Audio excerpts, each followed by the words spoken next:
Bonsoir madame, bonsoir messieurs, jeunes gens, bonsoir. Chers amis, dans le cadre de ce programme L'heure de solution, je vous dis bonsoir. Ce programme est un hebdomadaire, n'est-ce pas? Tous les lundis, dès qu'il est 21 h à Douala, au Cameroun, en Afrique centrale, je suis avec vous, mes amis, sur Facebook dans le cadre de ce programme. Nous répondons aux courriers qui nous sont adressés et nous en avons ce soir. Et nous savons que nous passerons de merveilleux moments ensemble parce que c'est sous la conduite du Saint-Esprit que nous opérons, sachant bien sûr que ce programme est sous la couverture du sang de Jésus. Nous allons tout de suite procéder à la lecture du premier courrier. Bonsoir, homme de Dieu. Voilà que mon mariage a été reporté 2 fois parce que la femme que j'ai dotée exige que son frère aîné, qui est en Russie, soit son témoin. Ce dernier a fait 2 promesses qu'il n'a pas tenues. Ma famille ne comprend pas ça et me fait la pression. Homme de Dieu, s'il vous plaît, dites quelque chose par rapport à ce blocage. Michel. Michel, il faudrait que je trouve des mots assez tendres pour te parler. Mais sinon, j'aurais voulu être dur avec toi. Déjà, tel que ton courrier a été libellé, tu dis mon mariage. Je pense que c'est bien ça. Oui, papa. Mon mariage. Mon mariage. La femme là est où? Mon mariage. Mon mariage a été reporté 2 fois. Mon Dieu, mon roi. Tu es sûr que cette femme est aussi impliquée dans ce mariage que toi? Michel, en disant te marier, tu dois bien comprendre quelles sont tes responsabilités dans le cadre de cette institution. Tu l'as doté, c'est bien. Maintenant, son frère, je ne sais pas comment il s'appelle, peut-être c'est Koskokov, qui est en Russie, n'est-ce pas, a promis 2 fois, n'est-ce pas, qu'il va être là parce que c'est lui qui doit être le témoin, n'est-ce pas, de sa sœur à l'occasion de son mariage. Et il n'a pas, n'est-ce pas, accompli ses promesses. Par 2 fois, le mariage a été reporté. Oh mon Dieu, mon roi. Tout de suite, je vais te dire, c'est une affaire de mauvaise foi. Mauvaise foi de cette femme, de cette fille. Mauvaise foi de sa famille. Michel, pour l'expérience que j'ai dans le ministère, en ce qui concerne les femmes qui veulent se marier, et cette expérience ne date pas d'hier, je dois te dire qu'une femme qui veut se marier ne veut pas perdre le temps, du moment où elle est convaincue. Et surtout celle-ci, la dot même a été faite. Donc, à vrai dire, au point de vue, n'est-ce pas, local, des considérations locales, ou si vous voulez, la coutume, c'est ta femme. Encore que pour les rares fois où je me suis tenu, je pense que c'est 1 ou 2 fois, n'est-ce pas, pour ce genre de cérémonie, je suis toujours rentré avec la femme. Parce qu'après la dot, effectivement, elle quitte sa famille. Elle va attendre, n'est-ce pas, soit chez sa marraine ou, je ne sais pas, quelqu'un d'important. Elle va attendre le moment de la célébration par devant monsieur l'officier d'état civil. Ce n'a pas été le cas avec toi. Et je peux comprendre que ta famille se pose des questions et te mette même la pression. Une pression normale, légitime. Vous savez, mesdames, messieurs, j'ai très peur pour cette nouvelle génération d'hommes, ces jeunes gens, qui, bien qu'ayant leur master 2, bien qu'ayant leur doctorat pour certains, mais sont parfois totalement comme dépouillés de leur autorité face aux femmes aujourd'hui. On les retrouve à l'église. Ils prient pour le mariage. Et même pour vivre leur mariage encore, ils ont recours au pasteur. Mais non, monsieur. Non. Vous devez savoir que la Bible dit que l'homme est le chef de sa femme dans le cadre du mariage. Je n'ai jamais prôné la dictature, mais notre Dieu est un Dieu d'ordre. Il voudrait que chacun sache, que ce soit la femme ou l'homme, que s'il y a un problème, il veut s'adresser à quelqu'un. Et c'est le chef, c'est le mari. Donc une femme qui s'engage à devenir l'épouse de quelqu'un doit savoir qu'inéluctablement elle est sous son autorité. Et celui-là, cet homme-là, on n'a plus besoin de lui enseigner. Parce que ce sont des choses qu'on doit savoir avant de s'engager. Pendant les fiançailles, déjà, c'est très important. Il y a des choses qui sont amenées à être corrigées parce que le futur leader, le chef de cette femme, s'il trouve qu'il y a des choses qui ne vont pas dans sa façon de se conduire, et c'est là aussi que servent les fiançailles, il peut lui faire des remarques. Il dit telle chose, vraiment, telle fréquentation, ça ne me convient pas. Et ça aussi, vice-versa, hein, c'est pas parce qu'on est appelé à dire le chef que la femme doit tout accepter. Si l'homme aussi a des choses à revoir dans son comportement, dans sa vie, c'est le moment où on doit être ouvert, où on doit s'exprimer. Oui. Je ne pense pas que la présence du frère aîné de cette femme-là, la femme de Michel, appelons-la comme ça, c'est sa femme. Je ne crois pas que la condition pour qu'elle se marie était que son frère assista, n'est-ce pas, à cette célébration devant Monsieur le maire. Je ne pense pas. Et si ça a été la condition, ma foi, Michel a un problème. Parce qu'à vrai dire, Michel, on est en train de te dire que c'est toi qui dois payer ce billet d'avion. Ce gars est un fauché. Enfin, ce monsieur. Mais vraiment. Et j'espère même que l'argent va servir au billet d'avion de ta femme. On a vu des femmes ici, elles se marient, mais elles ont un projet. Demain, vous les retrouvez à Poti. Oui. On a retrouvé des femmes mariées en Libye, voulant traverser, n'est-ce pas, la Méditerranée. Or, je peux le dire pour le déplorer, parce que ce jour, j'étais dépassé parce qu'il s'agissait quand même, une femme qui, ayant fait l'école biblique, ayant, n'est-ce pas, une expérience avérée en ce qui concerne le ministère, et je ne voulais pas entrer dans les précisions pour qu'on la reconnaisse. Je ne sais pas où elle est aujourd'hui. Et elle était venue me voir, parce que je la connaissais. Elle exerçait déjà comme ministre de l'Évangile, n'est-ce pas, dans un ministère bien connu. Et ça faisait un moment où on ne s'était pas vu. Elle est arrivée totalement défigurée, elle avait perdu son éclat. Mais je me souvenais que 2 années auparavant, elle m'avait dit qu'elle a été ordonnée révérende. Et je lui avais demandé, cela veut dire quoi? Et c'est comme ça qu'elle quitta la ville de Douala pour une ville, n'est-ce pas, non loin d'ici. Alors elle revint totalement défigurée parce que l'éclat qu'elle avait, elle avait perdu.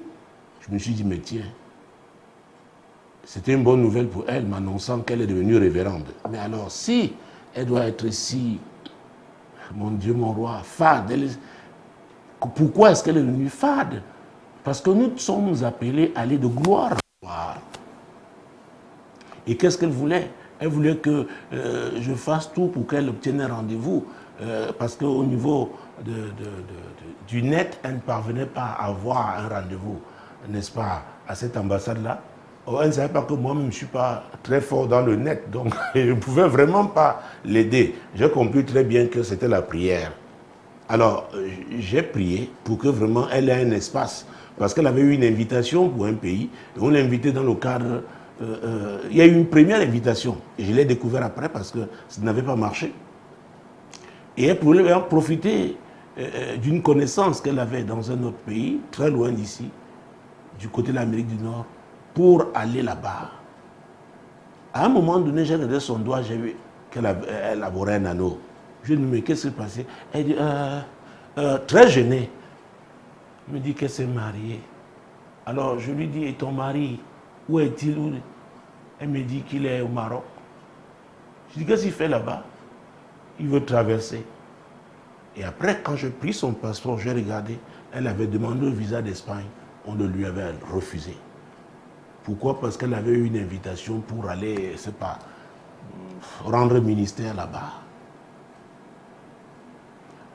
Pourquoi je le dis? Les hommes s'engagent dans des choses compliquées, très compliquées, en oubliant qu'ils sont appelés à exercer l'autorité d'époux. Alors nous voilà qui étaient donc du côté du Maghreb. La femme ayant essayé, ça n'a pas marché, maintenant regardez du côté de l'Amérique du Nord. C'était toujours le mariage de Dieu. C'est toujours Dieu. La Bible déclare que celui qui trouve une femme, ça c'est Proverbe 18, 22, a trouvé le bonheur. C'est une grâce qu'il obtient de l'Éternel. Oui, c'est une grâce qu'il obtient de l'Éternel. Dieu ne peut pas donner une femme à un enfant. Et il y a des enfants de 60 ans, c'est-à-dire des personnes incapables, des hommes incapables d'exercer les responsabilités qui devraient être les leurs, n'est-ce pas, dans le cadre du mariage. À vrai dire, le mariage doit être une bénédiction. Alors, si vous épousez quelqu'un qui ne peut pas prendre ses responsabilités, le mariage ne devient plus une bénédiction pour vous. Si vous épousez une femme qui n'est pas prête véritablement à se soumettre, n'est-ce pas, aux règles relatives au mariage, le mariage ne sera plus une bénédiction pour vous. Encore une fois, ce n'est pas parce que même on est allé jusqu'à signer un acte de mariage qu'on est véritablement, qu'on devient des époux. Il faut faire très attention. Tout comme ce n'est pas le jour où on divorce que le mariage s'est cassé. Amos 3.3 est clair. Je reviens toujours sur verset 3. Excusez-moi d'avoir ce ton, mais c'est récurrent, ça revient. Ça revient, ça revient. En 20 ans, je dois vous dire, je pense que 85-90% des courriers que nous avons traités tournent autour du mariage. Tournent autour du mariage. Et la plupart du temps, il s'agit des adultes. Personne ne fera à votre place ce que vous êtes appelé à faire. Ce n'est pas possible. Alors, Amos 3.3. Deux hommes marchent-ils ensemble sans s'être convenus? La réponse, évidemment, est non. Donc, si Michel et sa femme sont arrivés jusqu'au niveau de la dot, elle a accepté que sa famille reçoive, n'est-ce pas, tout ce qu'elle a demandé. Et dans certaines familles, même, on exige à l'homme de remplir une valise d'habits, de bijoux et autres, pour montrer qu'il sera capable, n'est-ce pas, de s'occuper de sa femme. Mais le plus souvent, après, on détourne même la valise là. Les tantes se servent. Alors, après avoir fait tout ça, si on ne peut pas célébrer donc le mariage, passer par devant monsieur l'officier d'état civil, est-ce qu'au départ, on a été sérieux? C'est pourquoi je parle de la mauvaise foi de cette femme, la mauvaise foi de sa famille. Et Michel, ta famille, ah oui, est fondée, n'est-ce pas, à te mettre la pression, parce qu'elle ne comprend pas. Tu subis.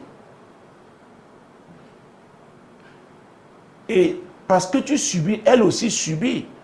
Peut-être qu'il y a des gens dans cette famille qui auraient pu, n'est-ce pas, véritablement se tenir pour toi. Mais parce que tu étais si amoureux, tu dis non, laissez, non, laissez. Je me souviens de l'histoire. Et c'était ici, à une réunion, un vendredi soir.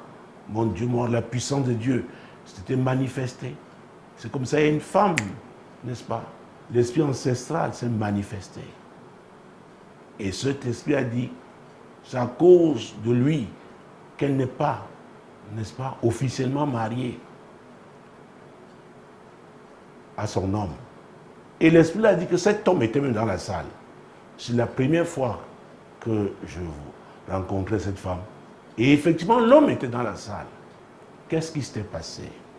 Le jour de la dot, tout s'est bien passé. Mais la femme a demandé à l'homme, vraiment, laisse-la encore passer, finir sa nuit ici. Le lendemain, n'est-ce pas, elle pourra te retrouver à Douala. C'est ce qu'il fit, vous savez, quand on est amoureux. Mais il y a des réalités spirituelles. Il y a des choses qu'on ne dit pas. Très tôt le matin, on l'a amené, l'a lavé sur la tombe du chef, du défunt chef de famille. Et c'est comme ça qu'à vrai dire, par ce rite, elle a été liée. Liée encore dans sa famille. Vous savez que les femmes africaines m'excusent, mais elles nous surprennent souvent avec leurs contradictions. Elles veulent être libres, mais en même temps acceptent d'être des chèvres encore attachées dans leur famille. Ah oui. Michel est dépassé. La fille entre lui dit, tant que mon frère n'est pas là, je ne t'épouse pas. C'est pourquoi je lui dis clairement, on est en train de lui dire que le billet d'avion lui a fêté une partie la dot, donc il n'a pas encore terminé la dot.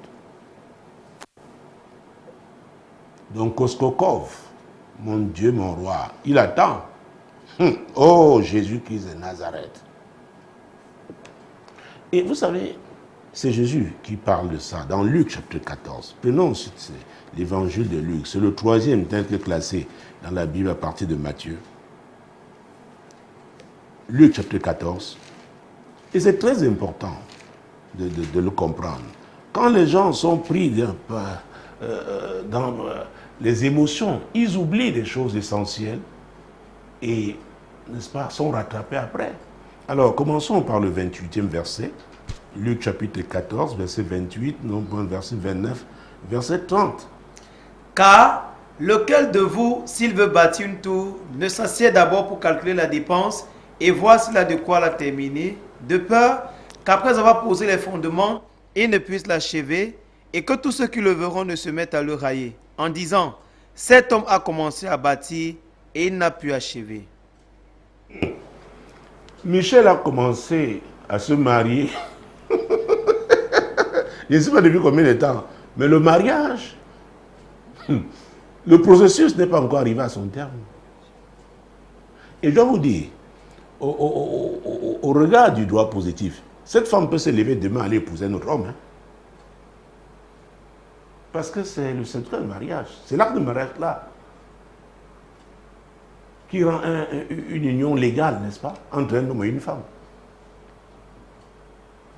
C'est pourquoi je le dirais comme ça en passant, que peut-être l'argent du billet d'avion là ne servira même pas à cette fille pour voyager. Nous avons vu des cas ici. Une femme a engagé ici dans un mariage et elle explore, n'est-ce pas, une autre opportunité ailleurs. Ailleurs. On en a qui ont deux mêmes à la fois. Ils disent, si ça ne marche pas ici, ce sera... Il y avait une chanson à l'époque où j'étais tout petit. Choisis, ou c'est lui, ou c'est moi. Pas parce qu'on porte la Bible ici en main. On prie en criant, en pleurant, en versant les larmes de crocodile. Qu'on est chrétien. Il faut faire très attention. Donc, Michel, excuse-moi d'être dur avec toi, mais tu as un problème. Tu as un problème. Et si ça continue comme ça, tu ne pourras pas exercer ton autorité d'homme. Même quand cette femme sera chez toi, tu ne pourras pas. Ce sont des signes prémonitoires. Beaucoup disent, oh, je n'ai pas vu venir, vraiment, Non, non, non, vous refusez d'interpréter ces signes-là. Vous les refusez. Vous savez, la période de fiançailles est une période aussi, mon Dieu, croustillante. Hein? Et à vrai dire, on désire le plus tôt possible se retrouver dans le cadre de son mariage, dans sa maison. Les femmes rêvent comment elles vont décorer leur maison et comment rêver par le type de robe, n'est-ce pas, qu'elles vont mettre. Comment sera la fête? Mais la tienne dit, hey, mon frère, il doit être là. S'il n'est pas là, voilà 2 repas. Alors aux yeux de tes amis, je crains que tu deviennes tu sois la risée déjà, un certain nombre de personnes. Et ta famille avec. Et la famille dit, non, c'est pas possible, tu ne dois pas continuer à nous traîner comme ça. Réveille-toi et tu dois te réveiller. Tu dois te réveiller. Tu as un problème, Michel. Ah oui. J'étais en train de dire que mon expérience en tant que ministre de l'Évangile, n'est-ce pas, en ce qui concerne les mariages, et Dieu seul sait, par sa grâce, j'en ai célébré. Les femmes ne perdent pas le temps. Quand elles veulent vraiment, quand elles aiment, elles aimeraient se retrouver chez elles avec leur époux. Prenons d'ailleurs un exemple dans le livre du commencement, c'est-à-dire Genèse. Genèse en son chapitre 24. Mon Dieu, mon roi. Genèse 24. Jésus-Christ de Nazareth. Oui, Genèse 24. Bon, prenons à partir, oui, verset 54. Je pense que c'est ça, 54. Ok. Alors, prenons le verset 52 pour voir comment la cérémonie a commencé, la dot qui a eu lieu. Lorsque le serviteur d'Abraham eut entendu leurs paroles, il se prosterna en terre devant l'Éternel. Et le serviteur sortit des objets d'argent, des objets d'or et des vêtements qu'il donna à Rebecca. Il fit aussi des riches présents à son frère et à sa mère. Donc, il fit des riches présents, n'est-ce pas, à sa belle famille. C'était ça la dot. Parce qu'il avait dit, on ne peut pas dire que la dot c'est un prix d'achat, non. Non. Ce sont des présents qu'on fait. Même comme si aujourd'hui il y a des familles d'escrocs. Je le dis pour le déplorer. Parce que c'est désormais 2 familles, n'est-ce pas, qui sont liées, n'est-ce pas, au travers du mariage, n'est-ce pas, des 2 de leurs fils. Donc ce sont des présents. Donc c'était ça la dot. Alors, après il y a eu la fête, verset 54 et suivant. Après quoi, ils mangèrent et burent, lui et les gens qui étaient avec lui, et ils passèrent la nuit. Le matin, quand il fut levé, le serviteur dit, « Laissez-moi retourner vers mon Seigneur. » Laissez-moi retourner vers mon Seigneur, pas seul. Ah, il faut noter ça. C'est pourquoi je vous ai dit, pour les rares fois, je pense que c'est 1 ou 2 fois. Ah, j'ai pris la fille, j'ai ramené. Et quand je préside ce genre de cérémonie, j'envoie les gens, ça fait partie des consignes que je donne. On ne laisse plus la fille dans sa famille. Parce qu'il y a des filles qui ont été gâtées. Parfois même c'est pendant cette cérémonie de dot. Il y a un type de rituel qu'on fait. Parce qu'il y a des tantes méchantes, des oncles méchants, des sorcières. C'est pourquoi il faut veiller. Ces moments-là, on les prépare dans la prière. Mon Dieu, mon roi. Alors, la suite, verset 55. Le frère et la mère dirent, « Que la jeune fille reste avec nous quelque temps encore, 10 de jours, ensuite tu partiras. » Vous voyez ça? Que la jeune fille reste encore avec nous. Ça veut dire que lui aussi devait rester. Il reconnaissait que normalement il doit repartir avec la fille. Ils n'ont pas dit, va et on va t'envoyer la fille. Et c'est très important. Je vous ai parlé du cas de ce monsieur. Après la dot, on lui a dit non, retourne, la fille va te retrouver en ville. Il savait là bien sûr que le serviteur d'Abraham devait retourner, devait rentrer avec la fille. Alors, qu'est-ce qui va se passer la suite? Il leur répondit, « Ne me retardez pas, puisque l'Éternel a fait réussir mon voyage, laissez-moi partir et que j'aille vers mon Seigneur. » Alors, vous voyez, ce n'était pas l'époux, mais c'était le serviteur. Regardez comment il exerce son autorité.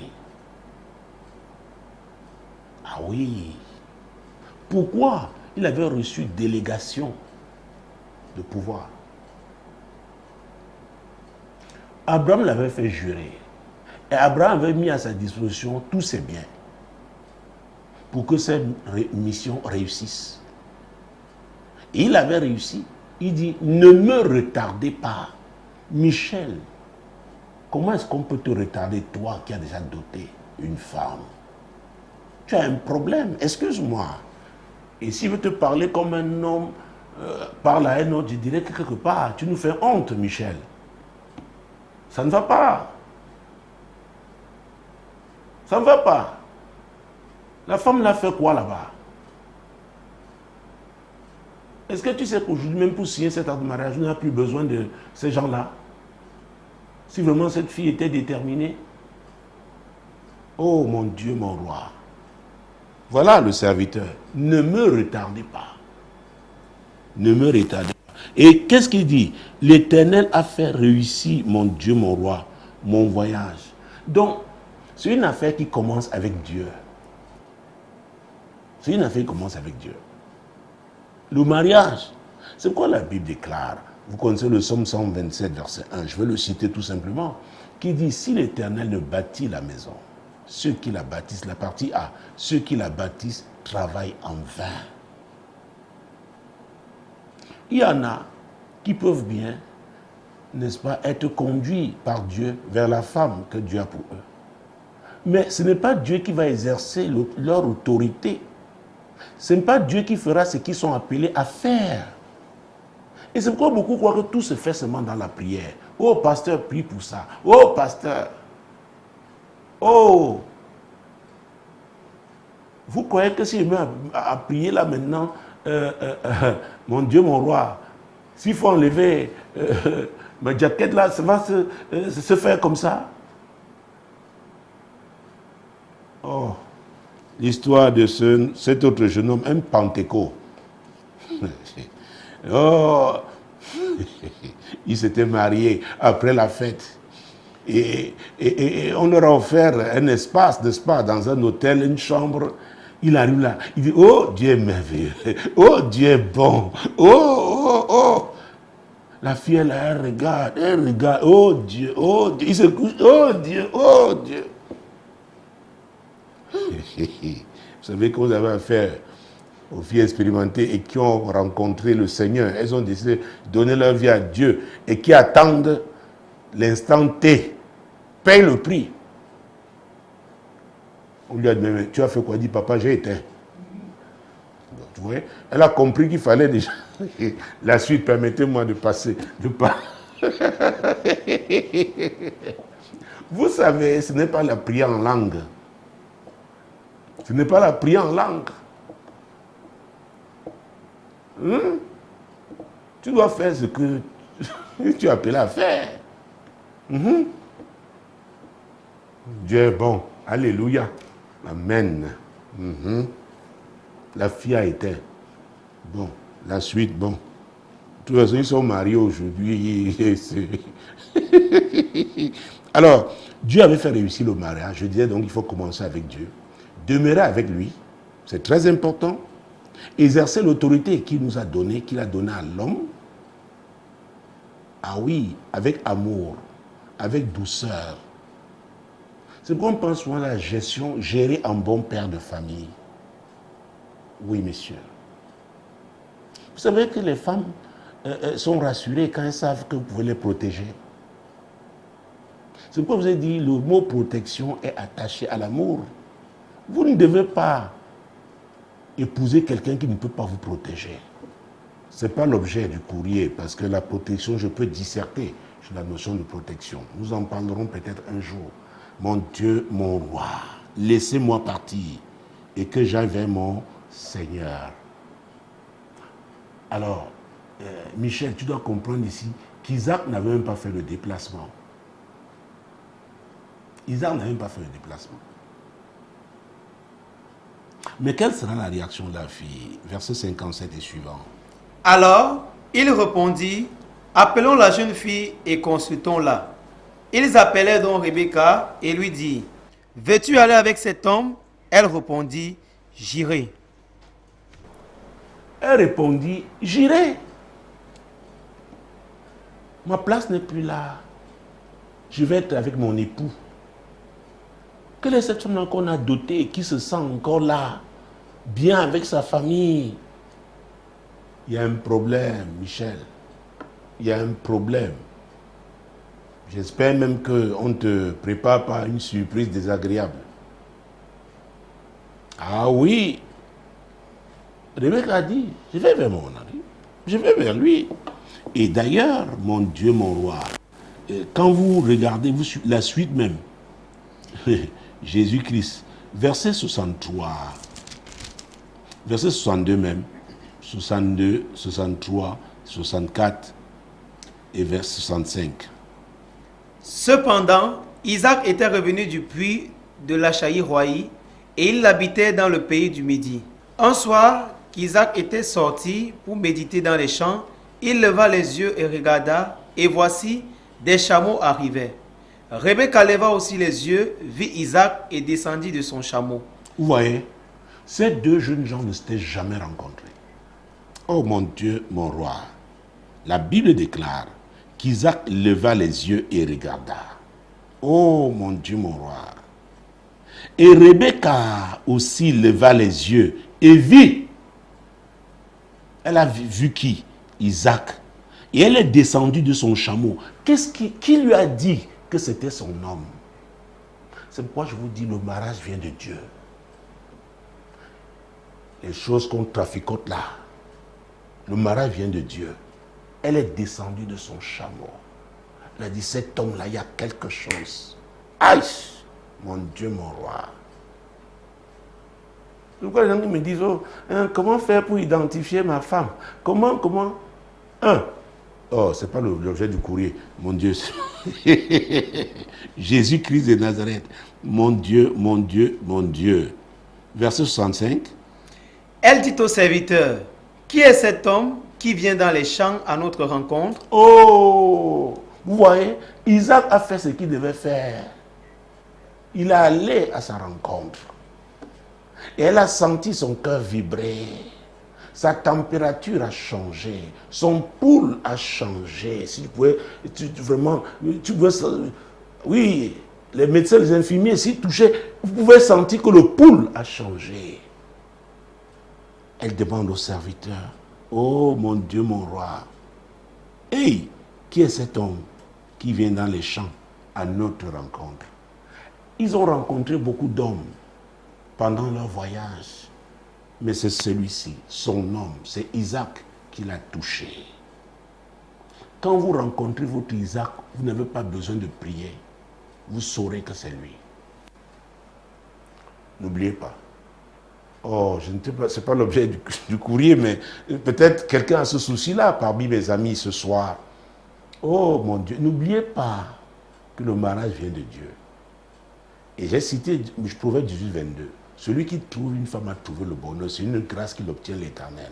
Alors, si vous êtes soumis à Dieu, et parce que vous êtes soumis à lui, vous êtes en train de faire ce que Dieu vous a appelé à faire. Et quand le moment arrive, oh, la Bible dit, au temps favorable, j'étais exaucé. Au jour du salut, j'étais secouru. Voici maintenant le temps favorable.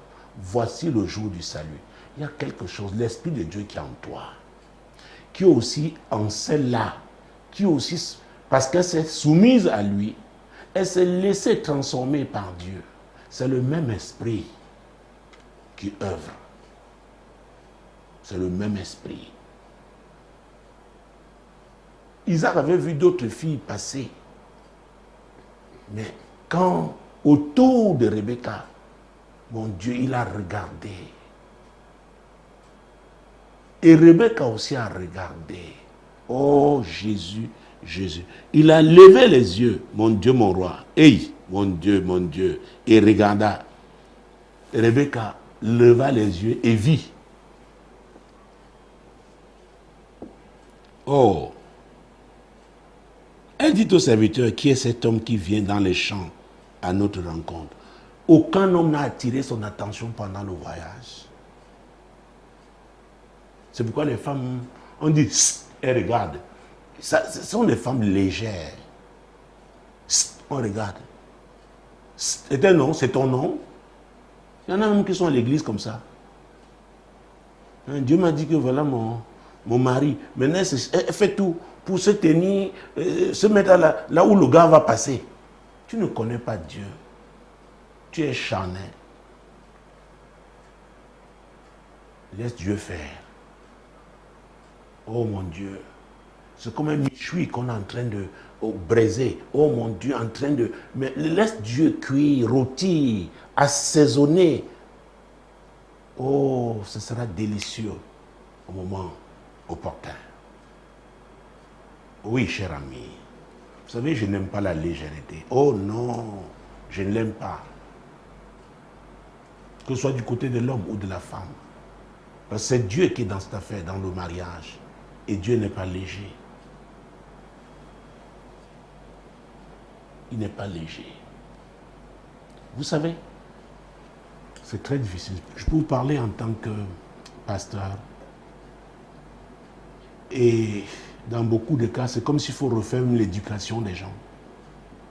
C'est-à-dire quelque chose s'est mal passé quelque part au niveau de l'éducation de la personne. Il y a eu des ratés. Et maintenant, il arrive, parfois bourré de diplômes. Mais il y a quelque chose qui n'a pas bien fonctionné. Alors, vous devez aussi refaire ce travail. Ce n'est pas facile. Ce n'est pas facile. Jésus-Christ de Nazareth. Donc, Rebecca a dit qu'elle s'en allait. Elle s'en est allée. Rebecca était une jeune femme. Voyons l'histoire d'une femme expérimentée. 1 Samuel 25. Pourquoi je te donne ces versets bibliques, Michel? Je te les donne pour que tu comprennes que ta situation n'est pas normale. Et c'est pourquoi j'ai parlé de mauvaise foi de la part de cette femme, mauvaise foi de la part de sa famille. Alors nous sommes dans 1 Samuel 25.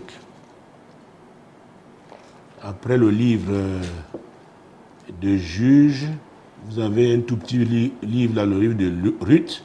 Après, vous tombez sur 1 Samuel. Prenez le 25e chapitre. Mon Dieu, mon roi. Vous savez, le bonheur, on œuvre pour son bonheur. Ah oui, on œuvre pour son bonheur, on contribue à cela. Alors, 1 Samuel 25, prenons, pour rendre court, pour que ce soit plus court, prenons le verset 39. Voilà. David apprit que Nabal était mort et il dit, béni soit l'Éternel qui a défendu ma cause dans l'outrage que m'a fait Nabal et qui a empêché son serviteur de faire le mal. L'Éternel a fait retomber la méchanceté de Nabal sur sa tête. David envoya proposer à Abigail de devenir sa femme. Oui. Les serviteurs de David arrivèrent chez Abigail à Carmel et lui parlèrent ainsi. David nous a envoyés vers toi afin de te prendre pour sa femme. Elle se leva, se prosterna le visage contre terre et dit, voici, ta servante sera une esclave pour laver les pieds des serviteurs de mon Seigneur. Et aussitôt, Abigail partit. C'est très important. Et aussitôt. Oh mon Dieu. Et aussitôt, Abigail partit. Pourquoi? Elle voulait être avec David. Oh mon Dieu, les femmes ne jouent pas avec leur David, à moins qu'elles ne soient des insensés. David, c'est leur opportunité. C'est pourquoi j'ai l'habitude de dire aux jeunes qui veulent se marier, si une femme ne te considère pas comme son opportunité, ne t'y engage pas. Et si un homme ne te considère pas comme son opportunité, ne l'épouse pas. Je vous dis la vérité. Quand vous lisez l'histoire d'Abigail, son mari que Dieu venait de châtier était un homme riche. Donc elle a laissé toutes ses richesses. Elle s'en est allée. Beaucoup qui croient que seulement c'est une affaire d'argent. C'est la perversion de ce monde. Ce n'est pas l'argent qui rend heureux. Ah oui. Ce n'est pas l'argent. La Bible dit même qu'il vaut mieux être dans une maison où on mange le pain sec avec la paix que dans une maison où on mange beaucoup de viande avec les querelles. C'est ce que la Bible dit. Un de mes assistants ici me disait, oh papa, en ces moments difficiles, ces temps durs, vraiment, j'apprécie la grâce de me retrouver dans mon petit logement, mon appartement avec mon épouse. Quand nous pouvons sauter du riz, elle le fait et nous mangeons avec joie, nous rendons grâce. Quand elle peut braiser du poisson, nous mangeons et nous rendons grâce. Nous vivons en paix. Vous savez quoi? Ils sont heureux. Ils n'ont pas de voiture, mais ils sont heureux. On travaille à son bonheur. Et c'est comme un jardin, on doit l'arroser. Abigail n'a pas hésité. Elle partit. Elle partit. Oui, elle partit. Donc tu as un problème. Tu as un problème. Michel, et crois-moi, je peux pousser le bouchon même loin. Je préfère que ça se gâte maintenant au lieu que vous vous retrouviez dans une maison pour que ce soit un échec. Je sais que tu as déjà dépensé beaucoup d'argent, tu as impliqué beaucoup de personnes, mais tu as encore le temps de réfléchir. Je ne l'ai jamais fait en 20 ans. Oui, dans ce programme. Mais ta situation me fait réfléchir. Donc, tu dois te réveiller et tu dois parler avec autorité aujourd'hui.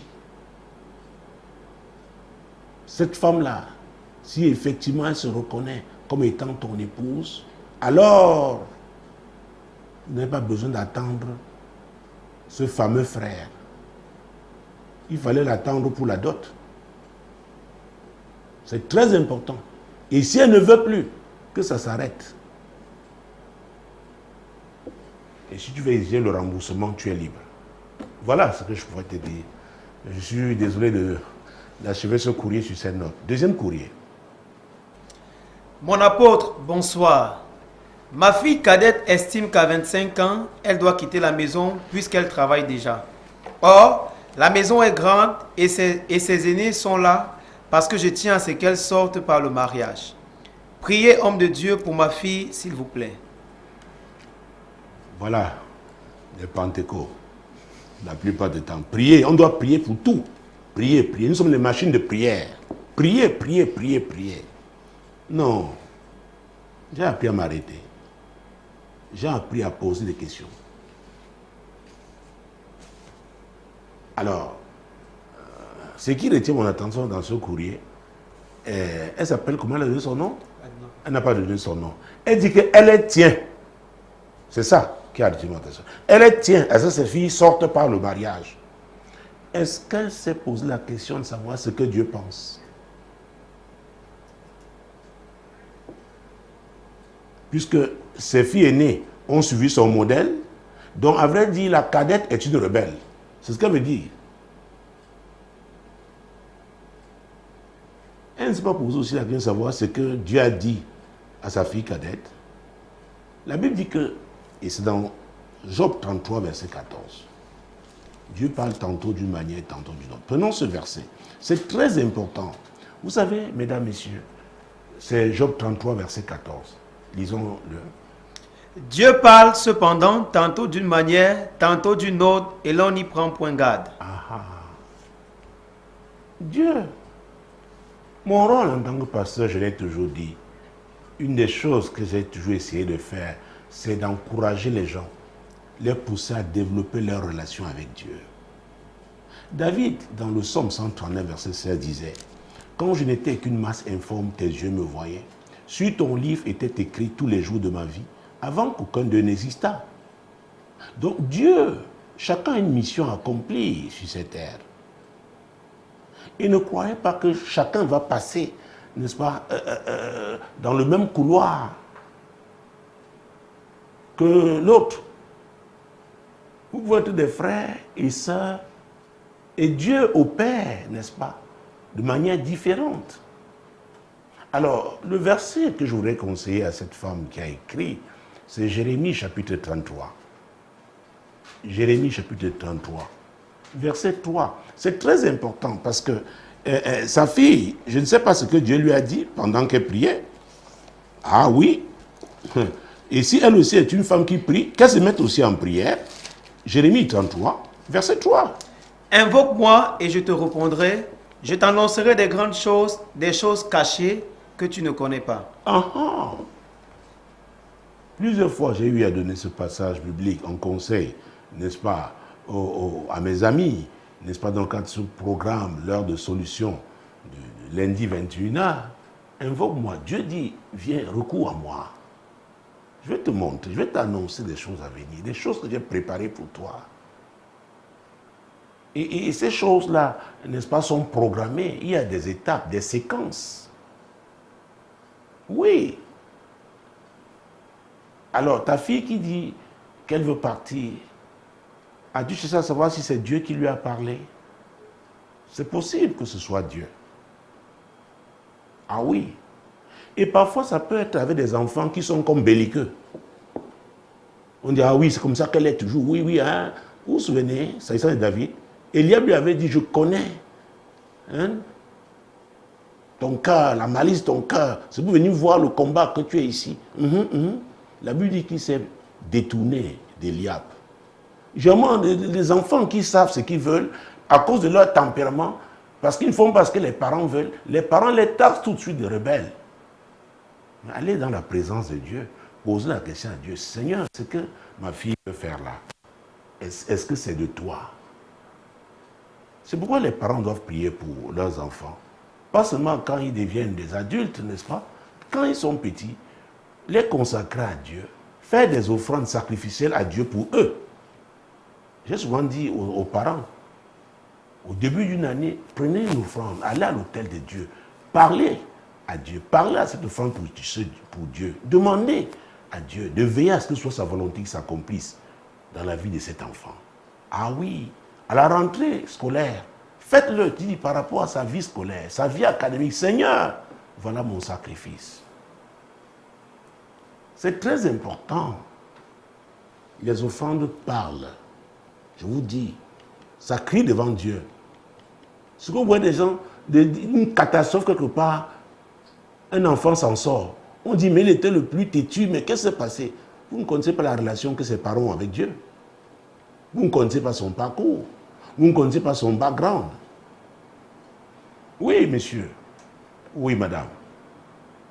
Chers parents, surtout ces enfants qui, comme aujourd'hui là, les enfants, génération smartphone, il fait ces choses, va traiter ça avec Dieu. Ah oui. Entre dans une alliance avec Dieu par rapport à cet enfant. Il va monter, descendre, Dieu va le rattraper, même si c'est à Hollywood. Je vous dis la vérité. Mon Dieu, mon roi. Donc, il faut invoquer le Seigneur pour savoir. Et Dieu va nous annoncer. Dieu est un communicateur. Donc, l'attitude que tu as prise là, tu es fermé. Parce que tu as ton modèle. Je n'ai rien contre ce modèle, c'est bien. Mais ses sœurs aînées, je ne sais pas quel âge elles ont déjà, mais elle a 25 ans. Elle est majeure déjà. C'est une adulte. Peut-être elle a compris que là où vous vivez là, peut-être elle a fait la cartographie spirituelle de la famille. Ah oui, je vous conseille mon livre Prière stratégique. C'est très important. Je parle de la cartographie spirituelle. J'en parle aussi dans Terre. Parce que si vous êtes bloqué, ceux qui font face, n'est-ce pas, à une spirale d'échec, qui font face à comment j'allais dire ça, aux frustrations, n'est-ce pas, récurrentes, il y a un problème avec la terre. Quelque chose s'est passé quelque part, et c'est sur cette terre. C'est pourquoi je vous suggère, je vous propose des programmes de prière, d'autodélivrance, et beaucoup obtiennent leur délivrance en le faisant. Si vous lisez mon ouvrage, L'influence des autels, ah oui, il y a des gens qui sont attachés à un hôtel. Tout à l'heure, je parlais des femmes qui acceptent encore d'être des chefs attachés à l'œuvre, dans leur famille, à des hôtels. Quand je parle d'hôtel, c'est A-U-T-E-L. Il y a des hôtels divins, il y a des hôtels diaboliques. C'est pourquoi le livre sur l'influence des hôtels va vous enseigner beaucoup de choses, n'est-ce pas? En ce qui concerne l'influence de l'hôtel, la portée des hôtels. Ah oui, Donc, Jérémie 33, 3, il faut invoquer Dieu. Donc, c'est le premier conseil que je donne, n'est-ce pas, à cette femme qui nous a écrit. Et prenons un autre exemple, alors. Et j'ai parlé d'un petit livre entre Juges et Samuel tout à l'heure, celui de Ruth. Mon Dieu, mon roi. Ruth, en son premier chapitre, c'est un livre qui n'a que 4 chapitres. Oh mon Dieu. Ruth, chapitre 1, Jésus-Christ de Nazareth. Ruth, chapitre 1, verset 11 et suivant. Naomi dit, retournez mes filles, pourquoi viendrez-vous avec moi? Ai-je encore dans mon sein des fils qui puissent devenir vos maris? Retournez mes filles, allez, je suis trop vieille pour me remarier. Et quand je dirai, j'ai de l'espérance, quand cette nuit même je serai avec un mari et que j'enfanterai des fils, attendriez-vous pour cela qu'ils eussent grandi? Refuserez-vous pour cela de vous marier? Non, mes filles, car à cause de vous, je suis dans une grande affliction de ce que la main de l'Éternel s'est étendue contre moi. Vous voyez, c'est une belle-mère qui s'adresse, n'est-ce pas, à ses brus, ses belles-filles. Et, mon Dieu, les 3 étaient des veuves. Parce que le mari de Naomi, Elimelech, avait quitté le pays de Juda en Bethléem à un moment difficile, de crise économique. Il y avait une grande famine dans le pays. Et il allait séjourner au pays de Moab. Il est mort là-bas. Et ses fils ont épousé les Moabites, Orpa et Ruth. Ils sont aussi morts. Donc Naomi avait perdu non seulement son époux, mais aussi ses 2 fils. Elle a appris que Dieu avait visité, n'est-ce pas, son pays natal, sa ville du pain. Elle décida donc de retourner. Et elle voulait donc, n'est-ce pas, concernant les bonnes relations qu'elle a eues avec ses belles-filles, leur donner, comme on dit dans le monde, leur chance, leur opportunité d'aller refaire leur vie. Mais parce qu'elle avait été si bonne avec elle, oui, si affectueuse avec elle, elles étaient attachées à elle. Naomi, qui avait dit à son retour qu'on devait l'appeler plutôt Mara, c'est-à-dire amertume, alors qu'elle était une femme douce. Oh Jésus-Christ de Nazareth. Naomi veut dire aussi gaieté, mais elle avait perdu cette gaieté. Naomi veut dire ma gaieté, mon charme, elle avait perdu ce charme. Mais ces filles continuaient de croire en elle, qu'elle avait quelque chose de spécial. Voulaient donc s'accrocher, mais elle a tout fait pour les dissuader. Et finalement, une d'elles, n'est-ce pas, va suivre son conseil. Alors nous sommes là, au verset 14 pour continuer. Et elles élevaient la voix et pleuraient encore. Orpa baisa sa belle-mère, mais Ruth s'attacha à elle. Naomi dit à Ruth, voici, ta belle-sœur est retournée vers son peuple et vers ses dieux. Retourne comme ta belle-sœur. Ruth répondit, ne me presse pas de te laisser, de retourner loin de toi. Où tu iras, j'irai. Où tu demeureras, je demeurerai. Ton peuple sera mon peuple et ton Dieu sera mon Dieu.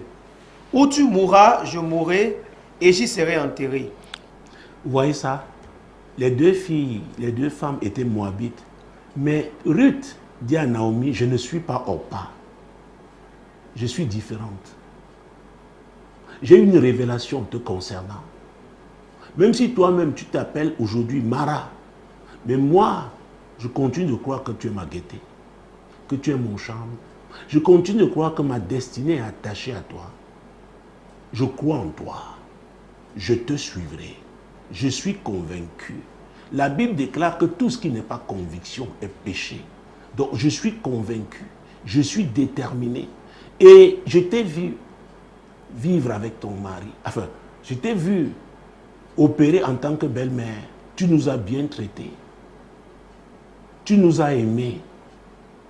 Nous avons vu Dieu dans ta vie. Moi, je veux ce Dieu-là.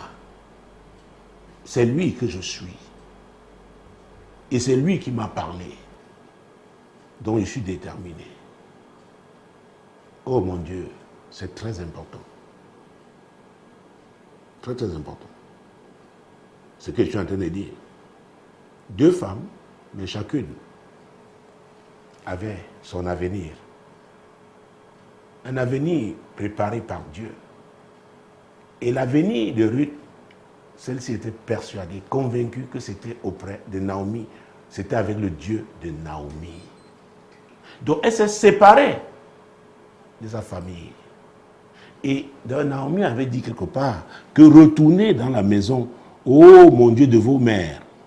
Quelque part, elle avait dit, ah oui, verset 8. Naomi dit alors à ses 2 belles-filles, allez, retournez chacune à la maison de sa mère. Pourquoi la maison de sa mère? Où était leur père? Peut-être que Ruth a compris qu'il y avait une malédiction là-bas. Il y avait un problème dans cette maison-là. Ah oui, elle a dit, je me coupe, je me sépare de ça. Je veux un nouveau départ avec Dieu. Quelque part, je suis convaincu que ce que je veux faire là, c'est de Dieu. Mon bonheur ne peut pas commencer ici. Il y a un point de départ. Et le point de départ, c'est quitter cette maison. C'est quitter mon pays. Ah oui. Oh mon Dieu, mon roi. C'est très important. C'est une affaire de conviction, une affaire de foi. Je voulais insister, n'est-ce pas, sur la notion de conviction. Écoutez, quand vous êtes convaincu que vous avez reçu de Dieu, allez-y. Et les hommes vont toujours combattre la volonté de Dieu pour vous. Parfois même ceux qui vous aiment. Vous vous souvenez du cas de Joseph? Quand ses frères avaient dit, voilà le faiseur de songes. Joseph était cet enfant, n'est-ce pas, que son père, Jacob, avait eu pendant sa vieillesse, le premier enfant de Rachel, la femme pour qui il a travaillé 14 ans. Il lui avait cousu une tunique multicolore. Et Dieu, n'est-ce pas, bénissait Joseph avec des rêves, lui donnait des révélations. Et lui aussi, il racontait, n'est-ce pas, ses rêves à ses frères et son père. La Bible dit qu'il le haïssait davantage. Ils étaient jaloux de lui. Mais vous savez, ça là, la haine n'arrête pas Dieu. La jalousie non plus. Mon Dieu, mon roi. Et un jour, son père l'a envoyé vers ses frères pour avoir de leurs nouvelles. C'est ainsi qu'il dit, voilà le faiseur des rêves. Oh, tuons-le et nous verrons ce que deviendront ses rêves. Ils oubliaient que ces rêves venaient de Dieu. Ah oui. Ce n'est pas parce que les rêves, les projets là viennent de Dieu. Les rêves là viennent de Dieu que vous ne devez pas payer le prix pour leur accomplissement. C'est là où beaucoup échouent. Ah oui, cette fille, n'est-ce pas, l'une des filles, donc l'amie qui nous a écrit, peut-être ça passe par là. Elle doit quitter la maison. Elle a cette ferme conviction. Elle aime sa mère, elle aime sa famille, mais quelque chose lui dit que ce n'est pas là. Peut-être dans cette famille, il y a des problèmes de mariage. Je ne la connais pas, on n'a pas parlé. La femme qui nous a écrit, l'amie qui nous a écrit, ne nous a pas parlé de sa famille. Mais sa fille dit non. Je travaille aujourd'hui, je préfère prendre, n'est-ce pas, un appartement quelque part. Je veux un nouveau départ. Je dois m'éloigner de ce qui se passe dans cette famille. Je veux bâtir l'hôtel de Dieu dans mon appartement. Et que ce soit un lieu de rencontre personnelle, privé entre Dieu et moi. Oh mon Dieu, mon roi. Oui. Joseph, souvenez-vous, Ruben a dit non, ne versons pas le sang de notre frère. Il a pris, l'a mis dans une citerne. Mais quand Ruben s'est éloigné, je ne sais pas où il est allé, la Bible dit que ses frères le vendirent aux Ismaélites. Ruben est arrivé, il a réalisé que Joseph n'était plus dans la citerne. Il s'est mis à pleurer parce que Ruben avait pour intention, ah oui, de le ramener chez son père. Or, l'avenir de Joseph, c'était justement en Égypte. Et c'est vers l'Égypte qu'allaient les Ismaélites. Et ils l'ont vendu à Potiphar là-bas. Vous savez, pour l'accomplissement de la volonté de Dieu, il y a des étapes. Et ces étapes-là ne sont pas toujours, ne font pas toujours plaisir. Hein. Parfois, c'est le moment des déchirements. Il y a des déchirures. Il y a des douleurs. Nous avons vu comment Ruth et Orpa ont pleuré. Les 3 veuves ont pleuré. La séparation n'était pas facile. Mais chacun était appelé à accomplir sa destinée. Sa destinée, n'est-ce pas, pour nous chrétiens, en Jésus. Ce n'est pas facile. Il faut faire face au vent contraire. Ah oui. Il faut être déterminé quand on craint Dieu. Et c'est pourquoi la Bible dit dans Proverbe 15, 33, la crainte de l'Éternel enseigne la sagesse. Quand vous craignez Dieu, vous allez vous fortifier en lui. Et il va vous donner dans ce courage. N'oubliez pas ce que Dieu avait dit à Josué. Oh, ah oui, fortifie-toi et prends courage. C'est moi qui t'ai confié cette mission, mais pour la réussir, pour réussir à cette mission, tu as l'obligation de te fortifier, d'être courageux. Pourquoi?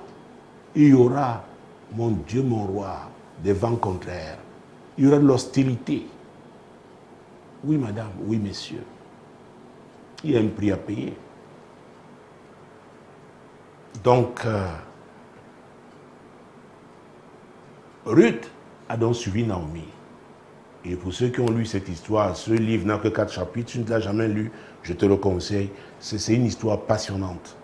Et vous verrez que Jésus me met attaché à cette histoire, en termes de généalogie. Et parce que je parle de Jésus, finissons avec lui dans Marc chapitre 4, mon Dieu, mon roi. L'évangile de Marc, le 2e, juste après Matthieu. Trouvons le 4e chapitre. Marc chapitre 4. Marc chapitre 4. Jésus-Christ de Nazareth. Prenons, je crois, le verset 35. Hein. Marc chapitre 4. Ce même jour, le soir, Jésus leur dit, passons à l'autre bord. Ah, vous savez, les saisons ne sont pas seulement au plan physique, il y a des saisons spirituelles. Dans l'hémisphère nord, n'est-ce pas, c'est déjà l'automne. Du côté de l'hémisphère sud, c'est le printemps. Oui. Jésus dit, nous avons opéré ici ce jour, maintenant nous devons passer sur l'autre bord.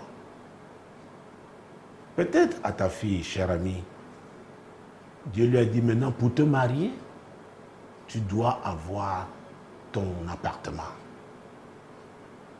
Ah oui, c'est passer aussi sur l'autre bord. Et cela ne veut pas dire qu'il n'y aura pas de problème, il n'y aura pas de défis. Parce que, mon Dieu, la Bible du verset 36 et 37.